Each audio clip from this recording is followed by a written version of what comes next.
The low IQ meathead uses way too much weight on dumbbell bicep curls. He's swinging the weight up, leaning his whole body into the movement. He's working his ego, not his muscles. The intellectual Chad. He is okay with using lower weights to keep his technique straight. He isn't ego lifting. He takes satisfaction in the results of his hard work and not what other people in the gym are thinking about the weights he's lifting. Now, bicep curls are some of the most simple exercises in my opinion. Like, the bicep is a really simple muscle, not really much going on, just curls the arm. But still a lot of people in the gym manage to do them wrong. And I think this is because of two reasons. The number one reason, and the most important reason, is people care way too much about how much weight they're lifting. The biggest difference between you and your bicep is that you care a whole lot about what number is written on those dumbbells. Your bicep doesn't care at all.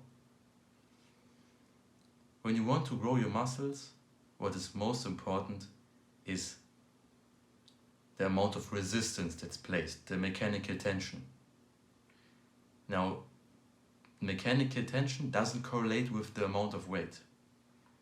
You might have noticed on most cable stacks by different manufacturers, you can lift vastly different amounts of weight. On different machines you can lift different amounts of weight. That's because there are like a lot of physics stuff in play on this. But to make this physics stuff really simple, what matters is how hard is it for your muscle to lift the weight. How many repetitions can you do? And when you use good technique, proper technique, it's much harder to lift less weight. So why is it good to do this proper technique instead of lifting very heavy weight but with bad technique? Because when you're using proper technique, proper range of motion, more muscle fibers are activated. And the more muscle fibers are activated and used for the movement, the more muscle growth you can expect. So it's always technique over number on the barbell or the dumbbell. And while dumbbell curls are not as bad as bench press and squats and all these other movements where people tend to ego lift, but this is still probably the number one reason why people are leaving gains behind when doing the dumbbell curls. Now, another one is something that I guess 90% of people still think is a good thing. And this is like the most common thing that people have been telling in the fitness industry. It's like a very accepted fact. You should or you can do your bicep curls alternating. Now, why do people believe this is good? Because it allows you to do more reps. But why does it allow you to do more reps with the same weight? Because while your one arm is curling up, the other is resting. Now let's picture something different so I can illustrate to you why this is so stupid. Say you're doing bench press. You're doing bench press, and then you do your one rep, and then you just wait in the top position where there's no resistance, where you can hold this for ages. You just wait. And then you continue. Now this sounds really stupid because both your arms are resting. But when you're doing the bicep curls, of course the other one is curling. But your one arm is still resting. Mid-set, all the time. You can see why this is stupid. Just because your other arm is doing it doesn't change the effect on this muscle. If you were doing your bicep curls unilaterally, you wouldn't come to think, bicep curl, wait a few seconds, another bicep curls. What? No. And this is exactly what you're doing. So if you want to really do your bicep curls unilaterally, do one side first, do the other side. Or do them at the same time straight off the bat. This is probably the most common thing I see people do wrong, and it's so hard to explain to them because it's so ingrained in their brain that you do your bicep curls alternating. No, you don't. No, you don't. You don't do your dumbbell bench press alternating. You might see people in the gym doing this, you think they're fucking retarded. Because it's stupid. There's no other muscle in the body where people use this so commonly. But on the bicep curls, it looks cool standing in front of the mirror and yeah, bro, just stop it, okay? The last thing that I see people doing wrong is doing unnecessary variations.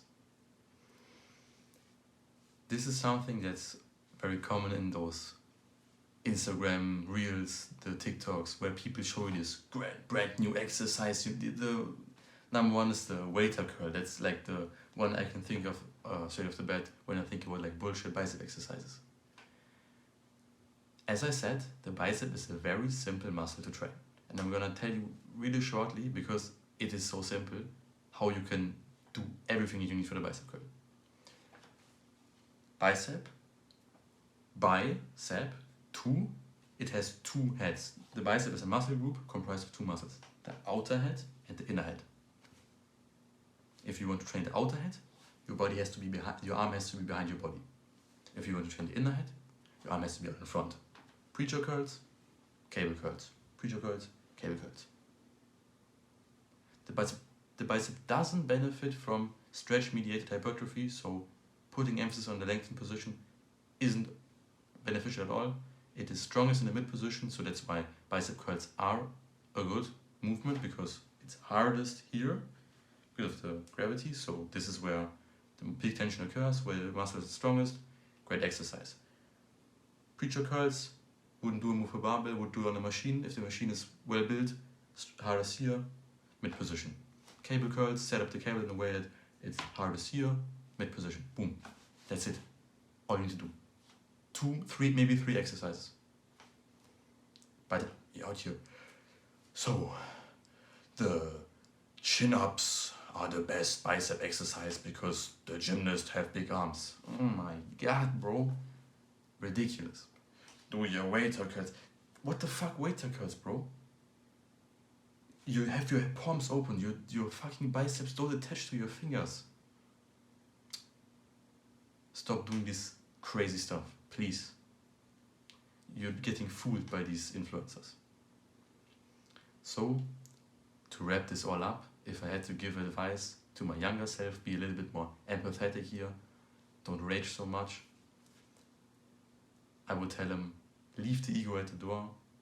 You're skinny anyways. If you're lifting this heavy weight with your poor form, you look more ridiculous than doing little weight of good form.